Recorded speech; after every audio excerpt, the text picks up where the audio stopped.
All right, everybody, we're going to get started.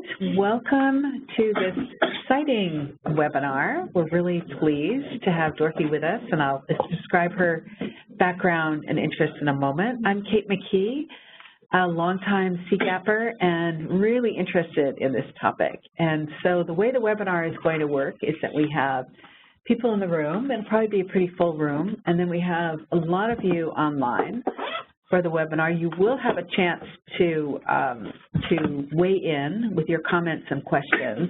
We're going to have Dorothy go through her presentation first, uninterrupted, and then we'll take a first round of questions and comments in the room, and then open it up for those that have used the chat function and have submitted a comment or a question. And we'll just keep the conversation going till 1 o'clock or maybe a little bit after. And so it gives me great pleasure to introduce Dorothy Stomke from the Citi Foundation. And the Citi Foundation is one of the more than 30 CGAP members that support our work on financial inclusion. And Dorothy is going to discuss the Foundation's latest global youth survey. So this is a really interesting methodology and some really fascinating findings. Dorothy is a senior program officer at the Citi Foundation, where she coordinates the grant-making efforts in 3 areas: in financial inclusion, youth economic opportunity, and urban transformation. And this is across more than 80 countries. She's held positions in the U.S. government, the UN, and nonprofits, focusing on foreign policy, international development, and public affairs, particularly in the Asia-Pacific region. And if you ever get a chance to talk to Dorothy, although not during this hour, you should ask her about her experience in North Korea, which is really fascinating and timely. So I think I've explained how this is going to work. There will also, I should mention, there'll be a recording of the webinar posted on cgap.org afterwards, if you want to share it with colleagues who were interested and weren't able to attend. And don't forget, we have a hashtag CGAP ideas, that you can also use to share your thoughts and observations and feed into our thinking and programs and efforts to build conversations on exciting new topics. So let me hand it over to Dorothy. Great. Thank you so much, Kate, for that very gracious introduction. And hello, everyone. Good afternoon. This is Dorothy Stomke. I'm a Senior Program Officer with the Citi Foundation, and I'm very pleased to be here today to present to you the Citi Foundation's Global Youth Survey 2017, Economic Prospects and Expectations. And this is some research that we've just recently released as part of our Pathways to Progress initiative. So in terms of today's format, I'm going to go over a little bit about our Pathways to Progress initiative and what that is at the Citi Foundation. And then I'm going to go into some of the key findings from the Global Youth Survey and talk a little bit about the perceptions and key trends that came out of that survey, as well as some of my sort of interpretations of why youth responded the way they did to the questions that were posed to them around the world. And then I'm going to talk a little bit about how this relates to our approach to the Pathways to Progress global commitment before I open it up to questions. So let's get started. So the Global Pathways to Progress commitment. Pathways to Progress was actually launched on the U.S. side in 2014. And the commitment was a $50 million commitment to impact 100,000 youth across 10 cities in the U.S. with the employability skills to make it in the 21st century job market. And the success of that program really prompted us at the Citi Foundation to take a step back and think how we might take that initiative global. So in 2015, we commissioned the Economist Intelligence Unit to do some research for us called Accelerating Pathways, which you can read about on our website. And that was a qualitative and quantitative look at what was happening to youth across 35 cities globally. And that kind of signaled this global rollout of the Pathways to Progress initiative for us. Fast forward 3 years to 2017, and we have met our commitment on the U.S. side to impact 100,000 youth across these 10 cities with $50 million. And it was also an opportunity for us to really take this Pathways to Progress initiative global officially with a commitment which we announced on February 22nd. And this is the Foundation's largest philanthropic effort in its history to impact 500,000 youth over the next 3 years with a $100 million commitment. In addition to that, what's very exciting about this initiative is for the first time ever, we're taking a foundation initiative and we're really embedding this across the entire business, across Citibank. And so we are also committing to engaging 10,000 city volunteers to help with co-designing programs, acting as mentors, facilitating workshops, all with an eye towards helping youth around the world secure their economic futures. As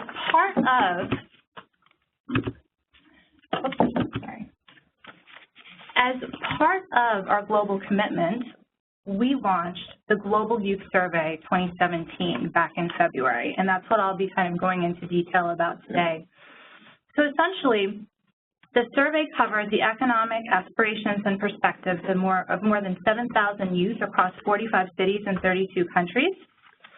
Specifically, the research is looking at how do youth view their future career success, what types of careers are young people interested in, what resources do they have to help connect them to employment opportunities, and what barriers in their minds do they face when preparing for their future careers.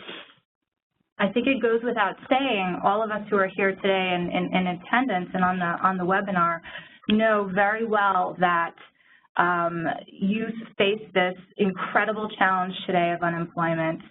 Some of the statistics are 1.2 billion people and 16% of the world's population are ages 15 to 24. Young people make up the largest youth population in history, but 71 million young people are currently looking for a job ages 15 to 29. And these statistics were taken from the UN and from the ILO website. So for us, our rationale as a Citi Foundation for commissioning Ipsos to do this and conduct this youth survey for us is really to continue to drive a conversation around what's happening across cities around the world with regard to how youth are feeling about their economic prospects and what the challenges they face are, and what type of enabling environment needs to be in place for them to be positioned for economic success. Just a word on the methodology that was used. It was a 20-minute online survey. We targeted 18 to 24-year-olds. It was very split, 50-50 between high income and low income, male and female. The total sample size was 7,000, and that breaks down to about 150 youth per city. We targeted 45 global cities in 32 countries. 56% were developed markets and 44% were developing.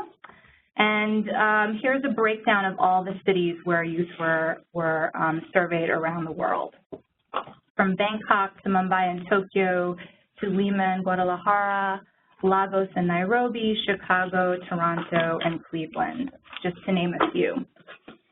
The income was 52% earn more than the median income, and 48% earn less than the median income. And this survey was conducted between November 2016 and January 2017.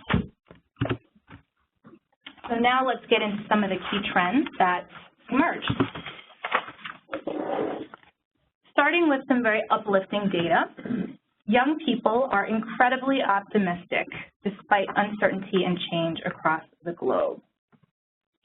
And this is very interesting in light of all the uncertainty that we see unfolding everywhere, from Brexit to the U.S. elections to the refugee crisis. Young people remain optimistic about their futures. And this is particularly true of young people in developing markets compared to developed markets, 79% compared to 64%. And the basis for this optimism is that compared to their parents, they feel strongly that they have a better opportunity to secure an education, to achieve their professional goals, and opportunities for professional success. But despite how optimistic young people are about their futures, they've identified several gaps. The first one that I'll go through, the second trend that came out of the survey, is for many youth, a mismatch exists between the jobs they have and their aspirations. So if you look down the bottom of this graph, you can see all of the different sectors in which youth are currently working in and aspire to work in among all of the 7,000 who were surveyed across these 45 cities. And if you look at the first one, technology or science, 12% responded that they are currently working in this industry. However, 20% have indicated that they would like to work in this industry. So a big disparity there, big mismatch there. Another one is the sales or retail industry. 17% indicated that they are currently working in this industry, but only 6% want to work in this industry, and so on and so forth. You can see the disparity across the board on this slide. If we drill down to the regional level, we can see how youth responded to these questions. This particular slide shows where youth are currently working across these different sectors. Now, taking technology or science as an example to kind of drill down a little deeper, that's the second one here. If we look at Latin America, 11% are currently working in the technology industry, and in Africa and the Middle East, 15% are currently working in this space.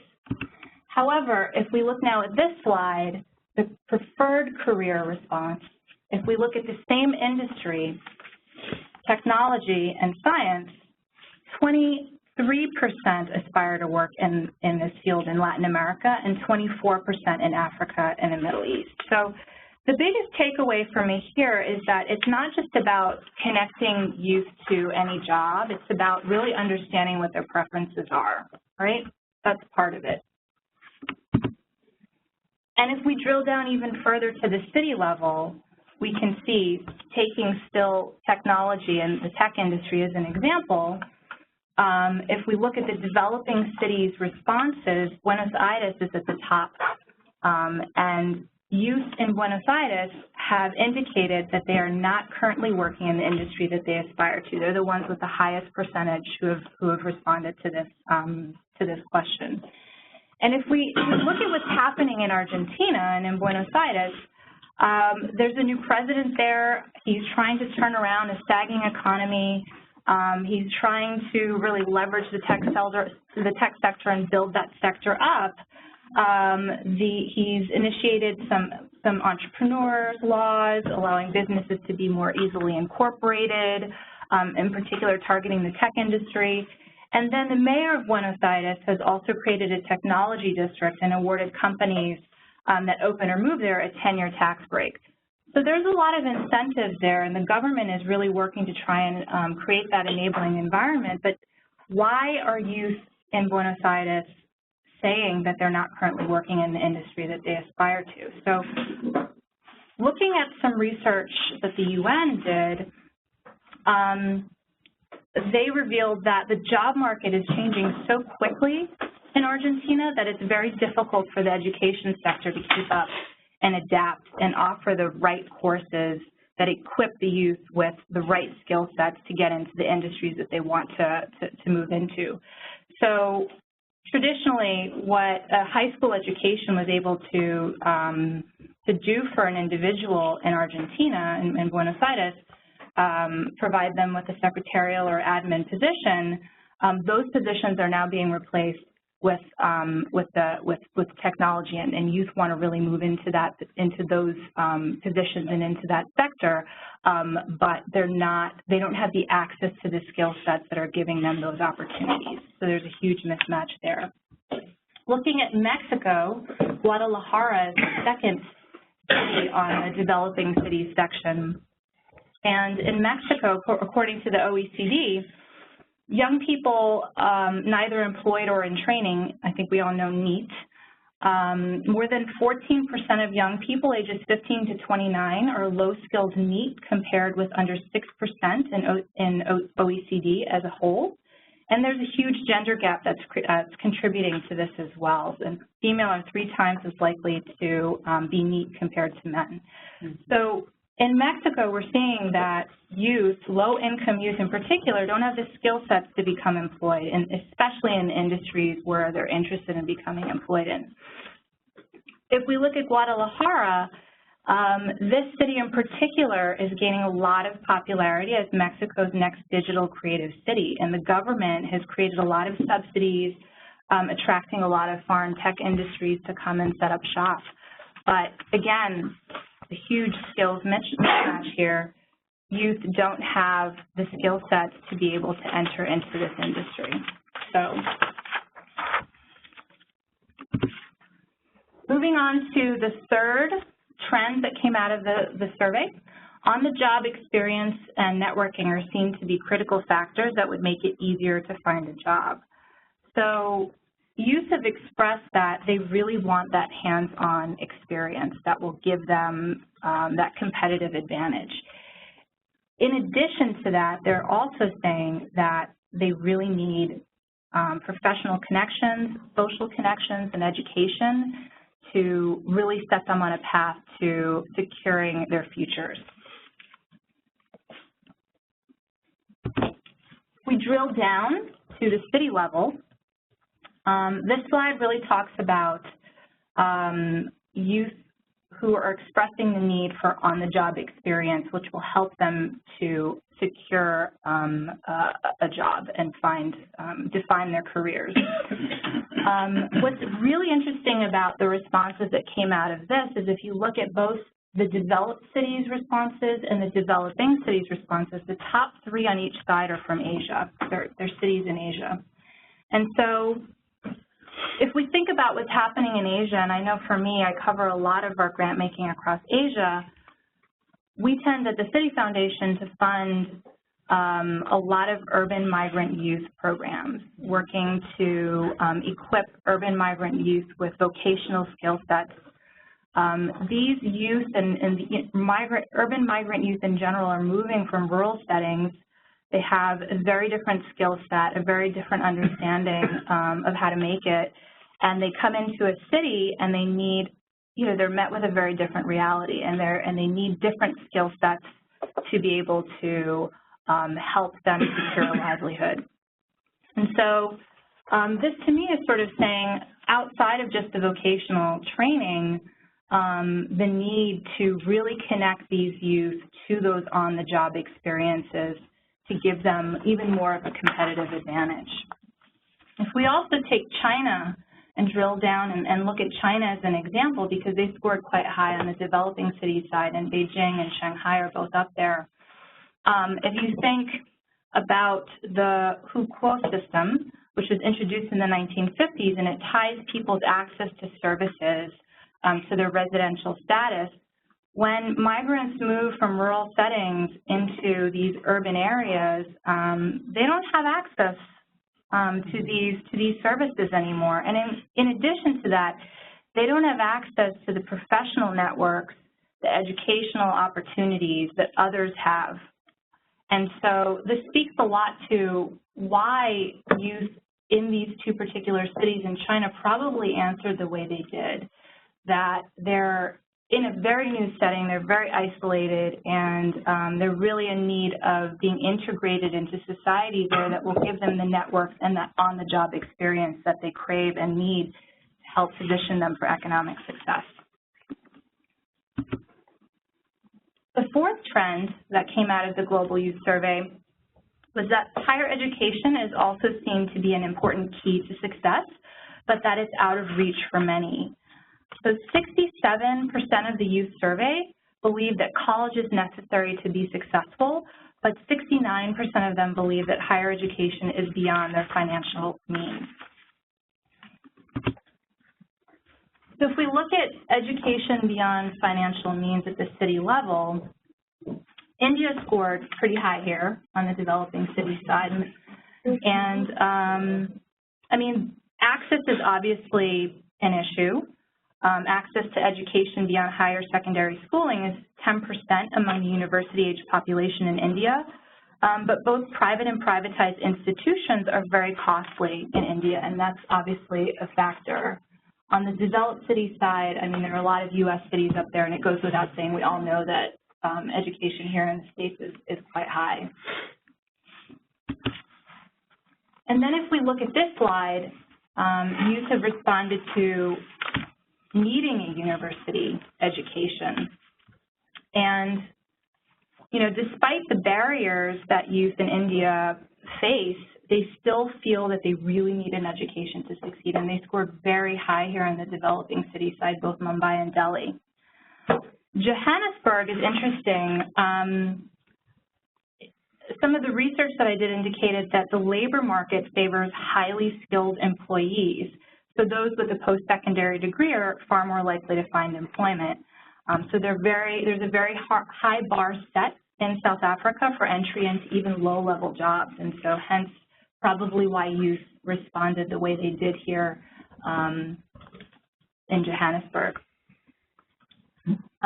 Nairobi is interesting. It's at the bottom, and I still wonder why this one is at the bottom. I mean, I looked into some of the findings on Brookings' website, and they have shared that Nairobi, a lot of the youth are in the informal economy, and only 1% of youth are enrolled in university. And most youth are dropping out. 68% of youth ages 14 to 17 are not in school. So this one is interesting to me. I mean, if there's anyone by the end of this presentation who has some insights on what's happening in Nairobi more through a cultural lens, that would be really interesting to hear.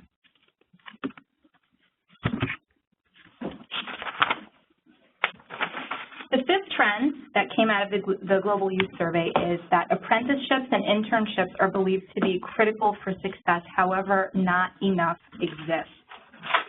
And this is particularly true among youth who responded in developing cities. 83% have said that apprenticeships and internships are critical to my career success, and 63% or 65% are saying that they're just not enough to go around. If we drill down a little to the regional level, we can see that youth across the board, across these regions, pretty much answered very similarly across the board. And then if we go down to the city level and we look at how youth are feeling about the lack of internships in their cities, we can see on the developing city side, I'm going to take Panama City as an example. Some of my research indicated that each year the economy generates 5,500 jobs for young people. However, there are 88,000 graduates and 219,000 youth who are neither working or studying. So that's about 300,000 youth who are looking for jobs, but they're only 5,500. So, you know, youth in this city are probably acutely aware of the fact that they need to, you know, it's a competitive landscape for them. Competition is fierce, and they need something that's going to give them that competitive edge so that they can secure their livelihood. And that's probably why they responded the way they did to this particular question.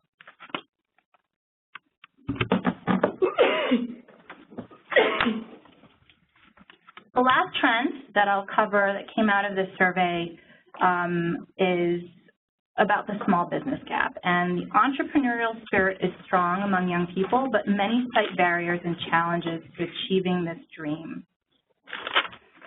So as you can see on this slide, there are many, in particular in the developing markets cities, there are many who dream to open their own business, but they just don't have the skill sets to do it, and they don't believe that their city gives them the support or is creating the enabling environment to make that happen.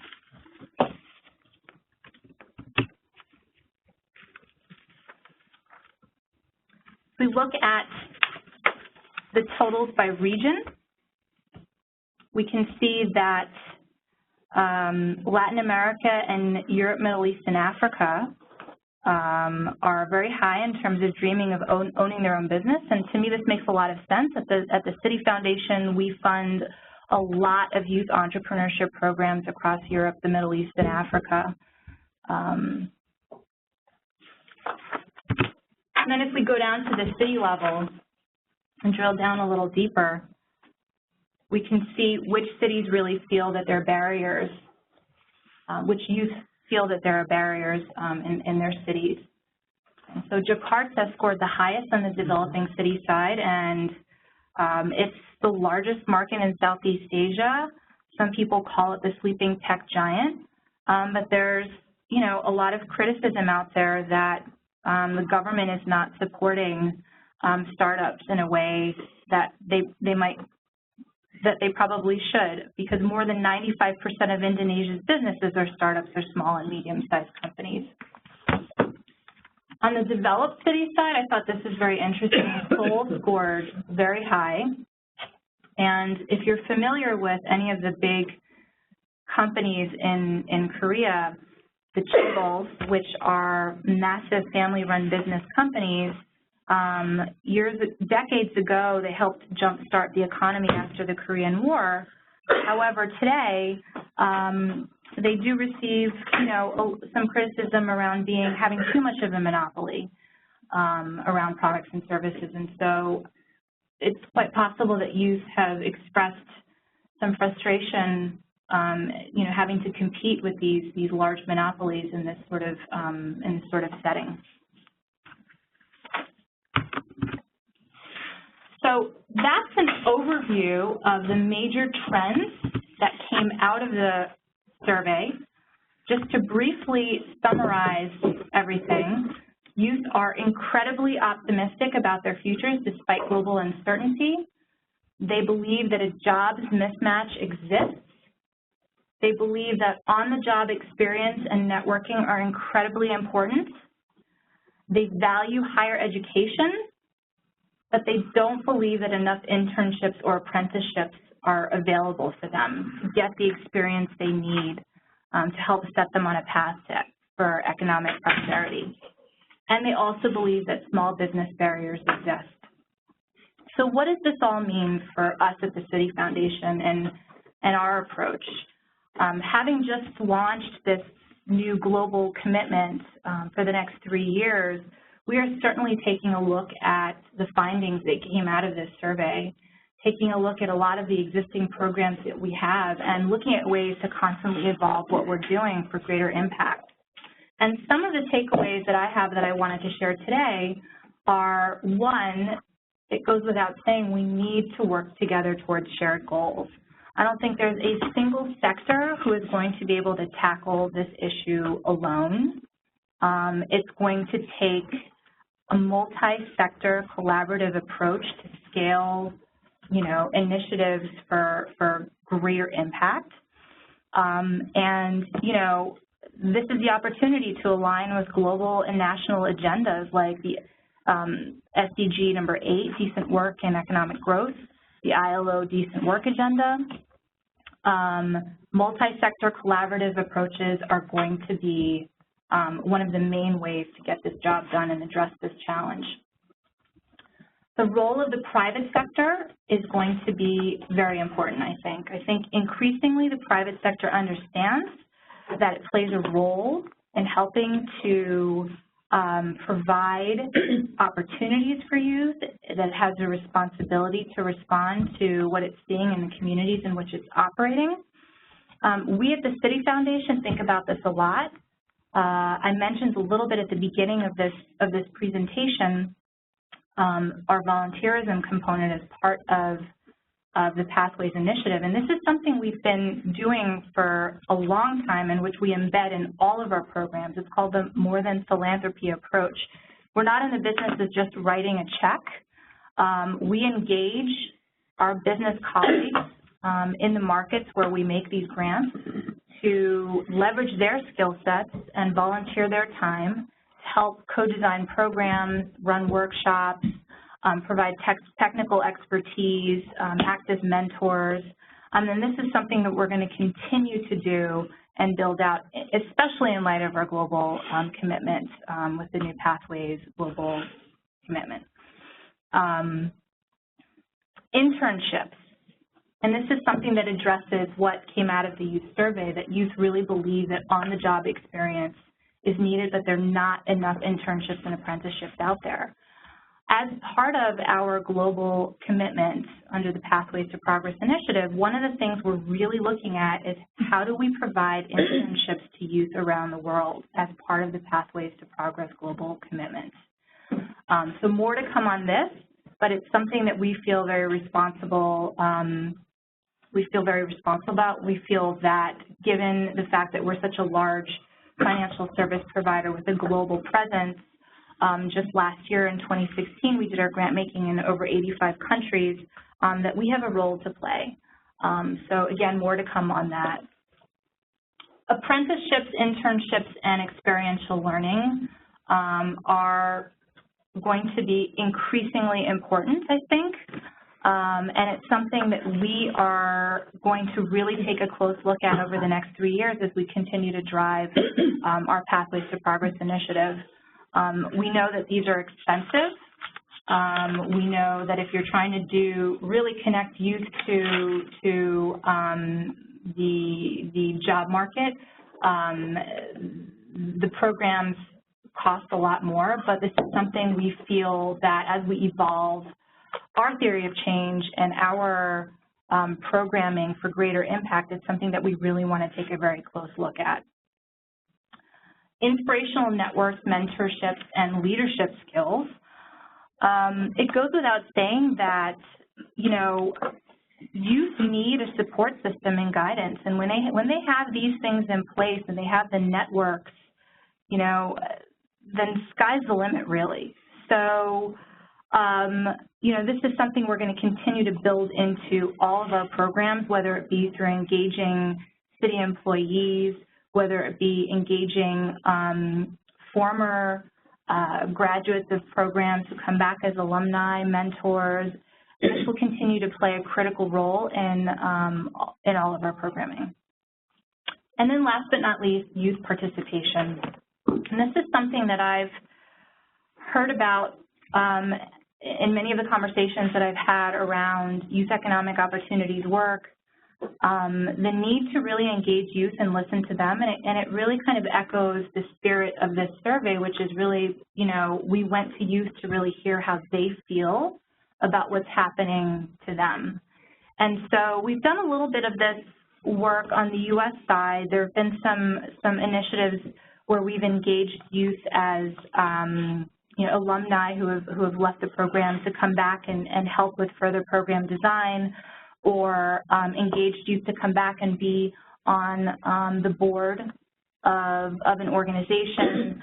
And it's something we're taking a very close look at in our international programming this year, and something that I'd be curious to hear how folks here and online really feel about. So before I end and open it up to questions, I think the last thing I'll say is that what I've learned through my work in youth economic opportunities and pathways and through this survey is that, you know, young people are not a homogenous monolithic group, and moving forward as a community of practice here today, we really need a multifaceted, scalable intervention, and many of them to help really set them on a path to economic success. So I'm going to end there, and I'm going to take questions. Great. Thank you so much, Dorothy. Lots of rich food for thought. Speaking of food, there is food. The messenger got lost. I will allow 3 people at a time to leave the room and get food, and I know many of you will be at least as motivated by asking a question or making a comment to Dorothy. So let's start with maybe 3 comments here in the room, and then we'll do another round and then go to on the web. And would you please, when you speak into one of those little floating microphones and tell us who you are. Sure. Robert Hawkins from the World Bank Education Group. Here's just that you mentioned skills. Did you delve a bit deeper on the types of skills that you both felt like they needed, and then conversely, the types of skills that employers were looking for in the survey? Through the survey? Yeah. Or in general, maybe. Well, in general, I think it's kind of going to be a mix of both. I think, so to me, when you say that they want on-the-job experience, right, it's that they want technical hard skill experience, right? And so we can do that through a lot of our programming, and we do that, you know, around the world. But I think in addition to that, when you talk about like mentorship and networking, it's the soft skills too that need to complement the hard skills. You need to be able to effectively communicate, get along with people at work, understand how to interview for a job. And so it's a mix of both hard skills and soft skills that I think are really important, and that, you know, I think has really come across in some of the survey responses as well. Stella. Stella Dawson from CGAP. When you break the findings down by gender, what differences do you see emerging? And secondly, have you had an opportunity to compare this with any comparable survey that was done, say, 10, 15 years ago? I'm particularly interested given the scale of change we've seen globally in that time period. So we did not really break it down by gender. I will say that we did do a survey like this in 2015, and there were some findings there around gender gaps that came out, and I'm happy to share some information on that with you later. So I don't have any specifics on gender in this particular survey. In terms of a previous survey from 10 years ago, not that I'm aware of, but I think the fact that we've done it a year ago and we're getting such positive feedback and a very positive response from the community, I think this is something that we would consider doing in the future again and sort of really tracking over time. But to your point, yeah, I think it's really important to be able to compare it to something, and hopefully that's something we can do and contribute over the course of the next couple of years. You, and then Mayada, and then Greta. All right, thank you. Iftihar Mustafa from the Agriculture Global Practice in the World Bank, also dealing with rural jobs and rural youth. Thank you very much for an excellent presentation, very informative. A couple of points. First, I'd like to take the last point you mentioned about the young people are not homogeneous. And I want to start with that, saying that 70% of the population in the world live in the rural areas. So when you look at that spectrum, clearly, you know, the rural youth has a different sort of a profile and different sort of challenges and so on. So I think this gives us an insight, but it will be interesting to get your viewpoint as to if we were to move it to the rural areas in Africa and Asia, whether you would get a similar sort of a response or not. So just a question, and I'd like to, again, point, my second point would be, very quickly, the issue about the apprenticeship you mentioned. I think what is happening is, in many of the apprenticeships, the curricula that is there is not connected with the market. There was a report, in fact, at the moment, you may know that the UK government has imposed a levy on those companies which have a total wage value of £3 million to have a 0.5% for put in a pool fund for apprenticeship, and which is good. But one of the things, ADICO, I think one of the companies there, a recruitment company, was saying that we have to make sure that the curricula is connected with the market, otherwise there'll be disconnect. And my final point is on the youth participation, which you raised. Now that's very important, And we in the bank, in some of our projects, we are doing it. In Morocco recently, we've been involved in what's called Youth Hackathon, where we actually go and, pick up the phone and do a survey of the youth and get their input in designing the project. So that's something we're also doing in the bank in terms of Youth Hackathon and getting a response of the youth.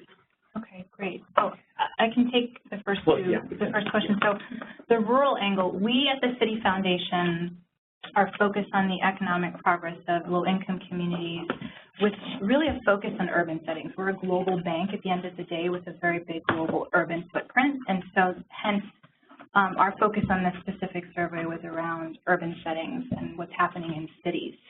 But to your point, yes, there's a lot happening in the rural side too. I personally don't cover that in my grant making, but if I had to take a guess as to how the survey would have been a little different, I would say that it would have a lot to do with access, right? That access to education, access to goods and services, access to financial products to launch a small business would probably come out to.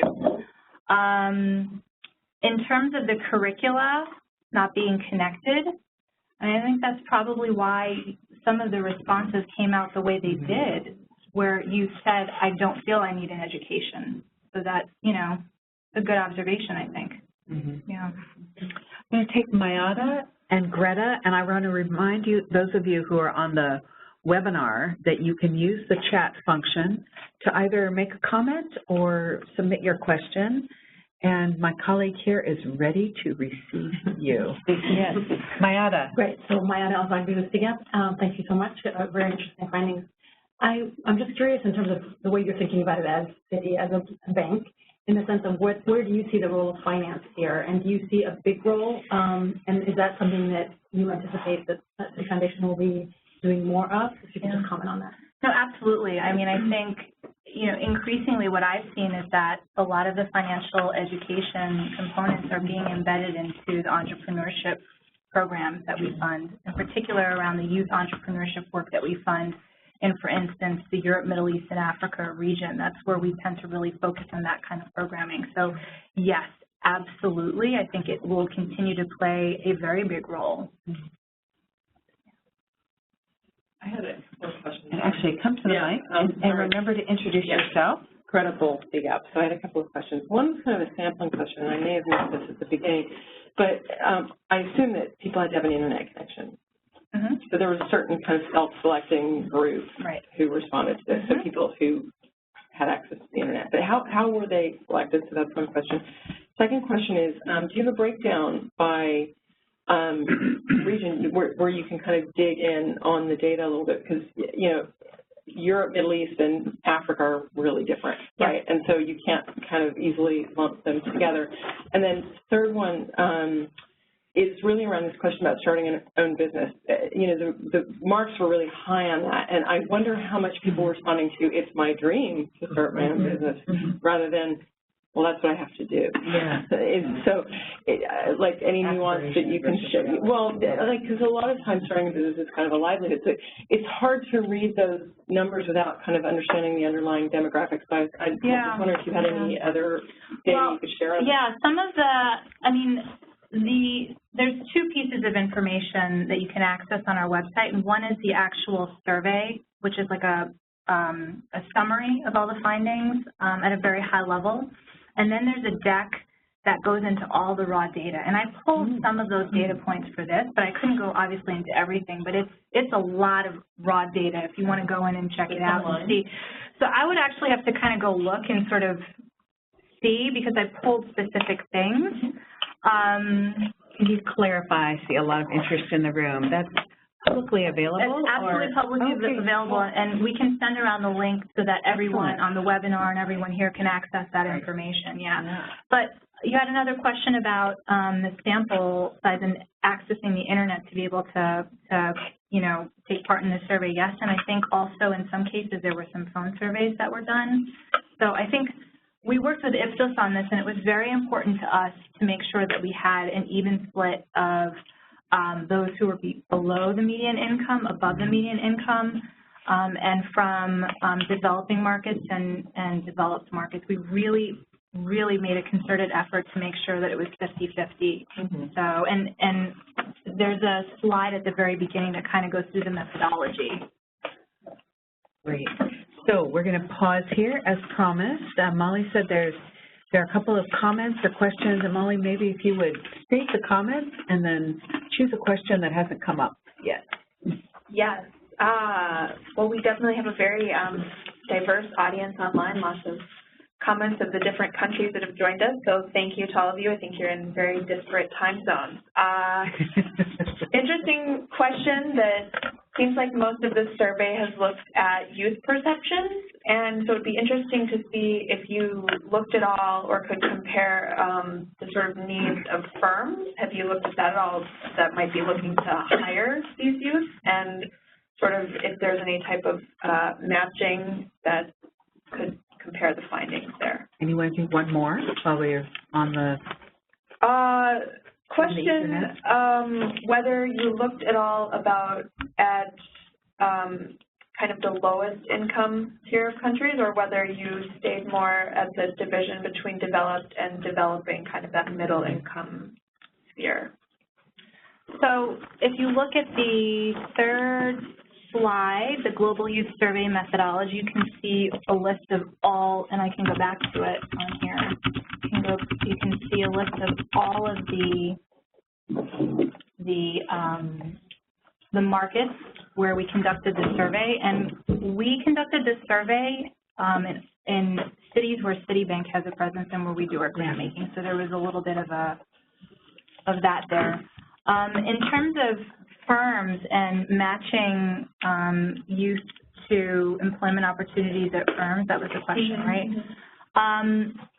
Yeah, I mean, I think, and that's why I talked about firm perceptions too. Yeah, maybe hiring youth or needs that they have, spaces they could offer. Yeah, so I mean, I think some of the programming that we're funding is taking a look at not only what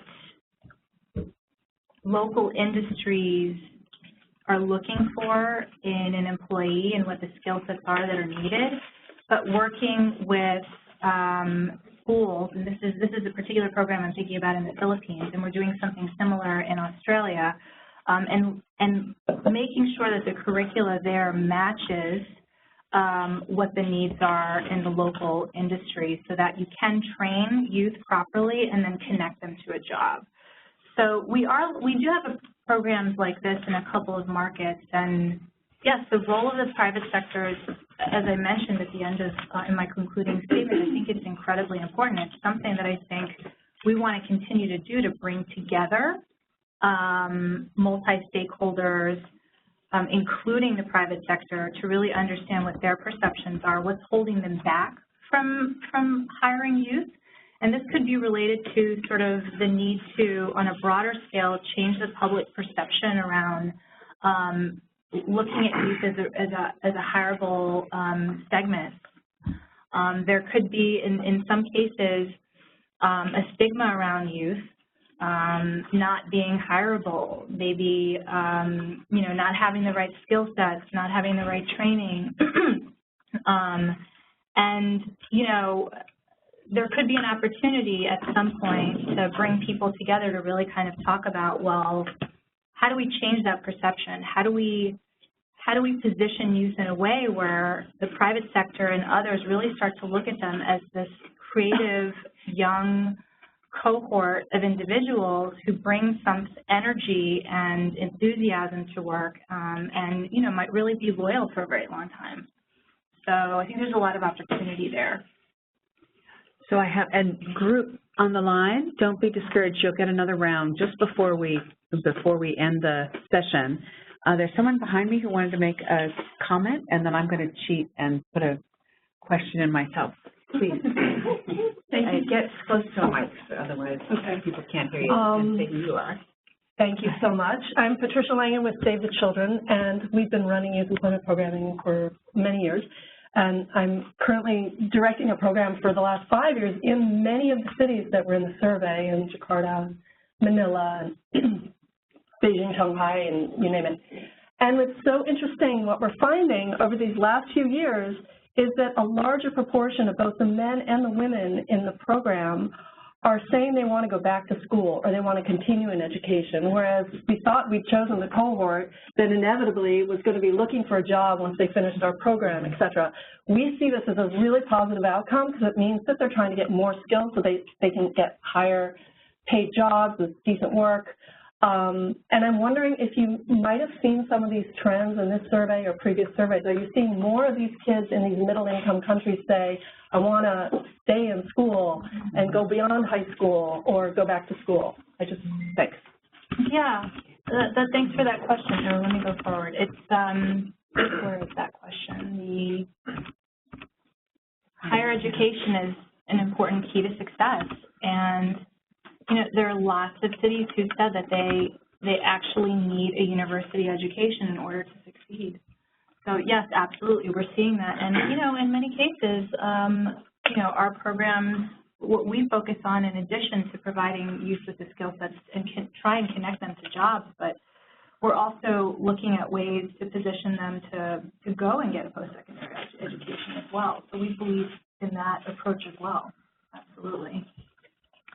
So Dorothy, we've been having an internal discussion about what's going to be different in the economic opportunities that poor people in poor countries are facing, and whether the manifestation of the gig economy that we have here is playing itself out in any way. So do you see, is there any way to look at the evidence and see where perhaps someone has an aspiration of this career, but the reality is they're doing 4 different things to piece together a living? And it kind of speaks to Greta's question also about like a small business aspiration versus self-employment that might be quite informal.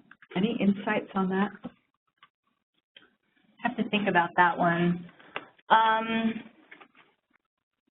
You're allowed. So we can come back to it. Yeah, can we come back to that one? Let me think about that. I'll take another question for a second. Yeah, please. Yes? Oh, okay. So my name is Yasmin bin Humam. I work with CGAP on women's financial inclusion in particular. And I know you said you didn't have gender findings, but presumably since you have the gender breakdown of the respondents, if somebody goes into the deck, they could look a bit more into that. And I would really encourage that, because what I anticipate that you would find is that women are self-segregating into particular sectors aspirationally as compared with men. Yeah. And that would be really important to know. And it would also be important to know what's driving the aspirations in particular sectors. Is it prestige? Is it income earning potential? And, you know, are young women self-segregating into sectors that have a lower earning, which will affect them in the long run, and the gender wage gap and financial inclusion and empowerment and so forth, or into sectors where there's better work-life balance, perhaps.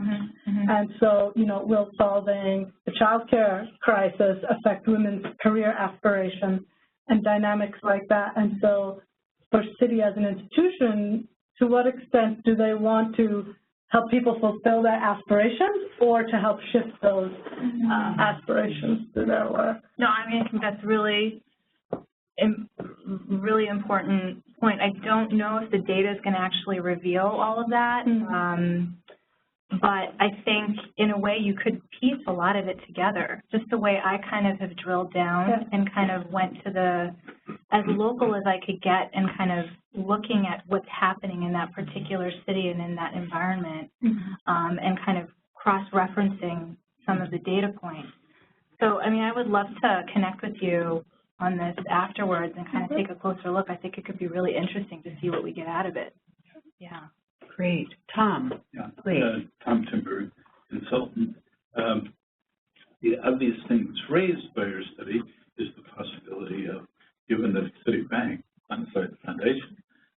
lending for education and lending for apprenticeships, because in many situations, in fact, I'm not talking about government apprenticeships, real apprenticeships you have to pay for. I mean, if it was desirable or not, that's the case. Have you talked with the risk management people in Citibank about what their the experience has been and how they would relate that kind of lending to your findings? No, we haven't had any discussions with them on that. I mean, for us, it's really about socializing this idea of pathway, this global commitment, and getting people to lend their time to creating change in the local communities. We haven't taken conversations that far. In fact, for example, I think you would discover, I mean, Citi's bank presence in developed countries varies considerably in terms of how much of a retail bank and how far down it goes. But in some countries, like the Philippines, it goes down a fairly traditionally goes down a fair amount.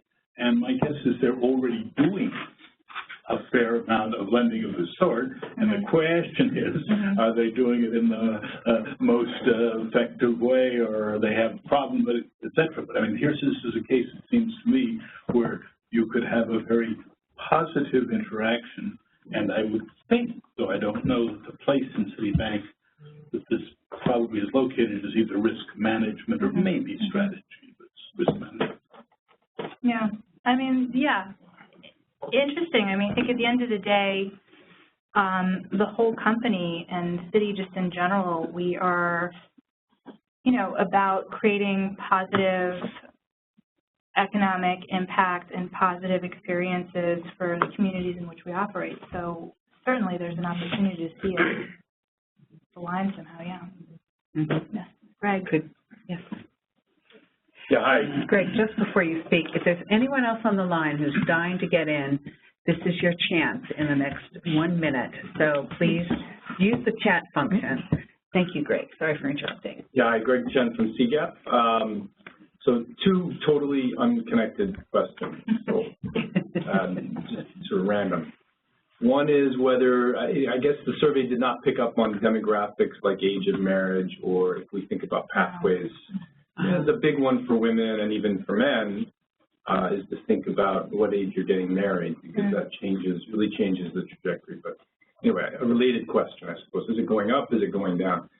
Unrelated question, but it's something we talk about a bit, and Mayada's brought it into the discussion, is the gig economy, not the traditional small business or the employment route, but whether you're getting piecemeal pieces of work, and how did you get any hint of that in the survey? You know, are you an Uber driver? It's not a job. I'm not in a small business, but I'm picking up bits and pieces of work. Did you get any hints of that in their mindset? No? No. But really good question. I think these are interesting because, I mean, there's only so much you can do in a 20-minute survey, right?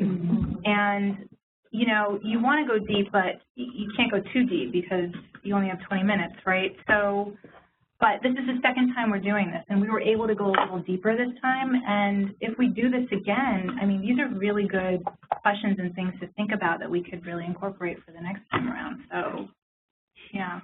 May I just add on that I think Ipsos also has familiarity and GeoPoll and others with the SMS survey methodology, which might be a way to reach also more reliably a lower income demographic. And if you're thinking about things for the future, that could be interesting to consider. I'm going to take one more comment or question in the room, and then we'll give you a chance to say anything you wish you had said and haven't had a chance to say yet, and then we'll wrap up. Please. Sorry, I just have a general comment. This is Ada Kilsi with CGAP. I'm actually surprised at how remarkable these ranges are, I mean, with some exceptions, you know. And my other comment was, how did you decide on developed versus developing cities like Buenos Aires and Shanghai and Beijing? A lot of these cities, especially the cities themselves, I think the rich people are all alike, and unfortunately the poor people are all alike. I'm from Albania. It's the same. In 25 years, if you're rich, you live like in America. If you're poor, you live like in India. I mean, I feel like the world has become sort of, unfortunately, sort of dividing itself into these two buckets. But my other question is about more sort of this apprenticeship and the changing of perception. Like, for example, in Albania, you can pretty much more or less afford to go to college because it's free, I mean, for most people, and there's a competition in terms of entry exams, but it's pretty much if you want to go, you can go to a university. The problem is that once you graduate, there's no jobs. Everybody wants to be a lawyer and an architect. We have, I don't know, 600 architects graduating every year. What are they going to do in a country, you know, with 3 million people? So they're all ending up as waiters, and, you know, and there's this perception in the country, which I guess came from communism and the families and the young people really value education. But this mismatch is now going on, and it's been going on for 25 years, and people need to be educated, both people and the government and the businesses, that you need to develop programs to how to have, I don't know, hospitality services, you know, services that are actually contributing to the economy. Right now it's only tourism. So have you thought of any more sort of education programs in this area to, yes, higher education is, you know, it's a great goal, and everybody should, you know, should have access to it if that's what they really want, but also you should understand that, you know, in this country there's only, you know, 50 jobs for architects every year. So if you go into that, what are you going to do, you know, once you graduate? So it's really listening to the market needs, what you're saying. You know, absolutely. Just to go back to your first question, though, we chose the markets and cities where we have a presence and where we do our grant making. So that kind of really drove that selection. I'd be curious to know, though, I mean, are there cities or countries on here you would have liked to have seen? I would like to have seen somebody more maybe from Eastern Europe and the Balkans, because I feel like, again, as I said, you know, in a lot of these former socialist countries, education is probably still attainable if you want to have higher education, but the unemployment is extremely high. And even within the unemployment, the mismatch is very, very high. Can I just ask Dorothy, Greta, if you come to the mic, your hand shot up. Germany. Like, oh yeah, there's Germany. There's no German thing there, so that would be an, or a French one where. And Turkey also, I think, the Istanbul Foundation or some private foundation is having an apprenticeship program that has been very successful. I can't remember. So let's give Dorothy 2 minutes if you want to wrap up, and then I think she'll be around. We can. I want to give people a chance to leave if they need to leave. But Dorothy will be around for a few minutes, and then we're going to take her. So you got to grab her fast. But Dorothy, please. I just want to thank everybody for being here today. It's, you know, an exciting time for us at the Citi Foundation. You know, before we started this this presentation today, I met with Kate briefly, and she asked me, "What are you excited about, and what makes you nervous?" And I'm so excited about this global commitment that we've made. It's a huge endeavor for us to take on to reach 500,000 youth over the next 3 years. But it's also a little scary because we want to make our mark, right? We want to achieve what we set out to do, and I think we will, right?